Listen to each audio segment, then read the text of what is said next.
pumunta ang nanay ni Juan sa school para kausapin siya ng teacher nito. Sinabi ng teacher na si Juan ay palaging bagsak at pinakabobo na estudyante na nahawakan niya mula nung maging teacher siya. Nasaktan ang nanay ni Juan sa sinabi ng teacher kaya agad nito inalis si Juan sa school at hindi na bumalik kailanman.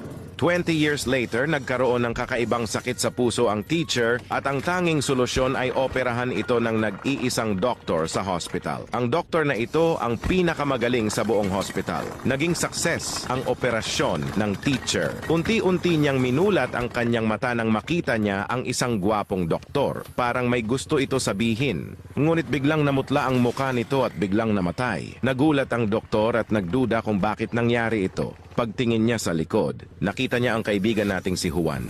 Isang janitor sa hospital at tinanggal ang saksakan ng oxygen para lang i-charge ang cellphone niya. Anong akala mo? Naging doktor si Juan?